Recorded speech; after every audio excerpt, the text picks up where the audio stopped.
Please turn to House Bill 225. Delegate Ali. Thank you, Madam Chair. This is a exciting bill, in my opinion. It has to do with how we fill our legislative vacancies in Maryland. As you know, the early theme of this session has been government openness and transparency. I'm pleased to have been a part of that effort. This is something I'm intimately familiar with, and any appointees on this committee also know about. When there is a vacancy in our legislature, the Central Committee from the party of the vacating legislator appoints a replacement.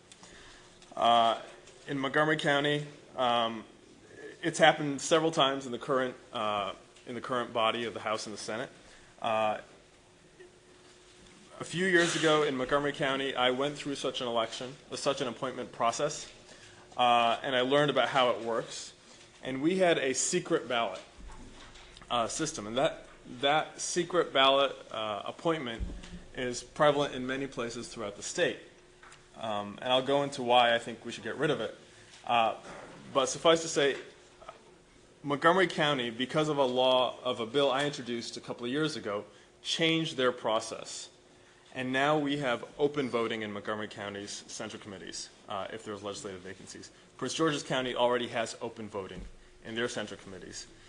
This bill simply says we should have open voting for all legislative vacancies instead of secret ballots. And I'll tell you why that's very, very important. Members of the Central Committee, like you and I, are elected officials. Now, they're elected party officials, and we're elected public officials, but they are elected officials. Their names go on a ballot. By far, the most important decisions that Central Committee members make are the legislative appointments, by far. Now, if you're a constituent of one of these Central Committee members, how are you supposed to evaluate the performance of your representative on the Central Committee if you don't know how they voted in the most important decisions that they make in their office? That's key. I mean, imagine if we came here to the legislature and on all our biggest, most important votes, we voted in secret.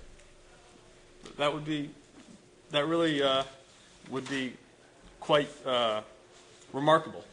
So there's no transparency, there's no accountability, there's no way to earn the praise or rapprochement of your constituents. That's the first and I think the most significant issue. The second thing is it warps the normal democratic process in a way that is quite unhealthy. I've been through one of these election processes. Delegate Frick has as well. And actually, if you look at the list of co-sponsors of this bill, every single co-sponsor has been through that process. They've either won through that process or they've lost through that process. But they know that what happens is there may be 20-odd members on a central committee, and each member is very key because there are so few members of this electorate. And you may go to one member and you may say, hey, I'd really like your vote. Would you give me your support? And that person may say, yes, I'll support you, sure. Then you may move on and go to the next person and say, hey, I would like your support.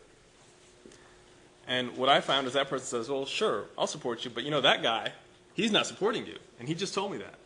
The person you just talked to and said that he would. And so what happens is because of the secret ballot, there's double dealing and there's triple dealing, and people tell many other people various things, and there's a great deal of confusion, and there's it's a very I think unhealthy situation, and because of that secret ballot, they know that they can tell various people various things. We went from a secret ballot in Montgomery County to an open ballot.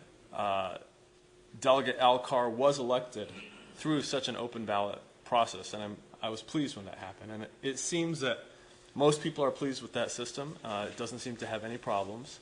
And I think voters now in these districts that elect these people can evaluate their performances much better. So. Thank you. Any questions? Delegate Ross.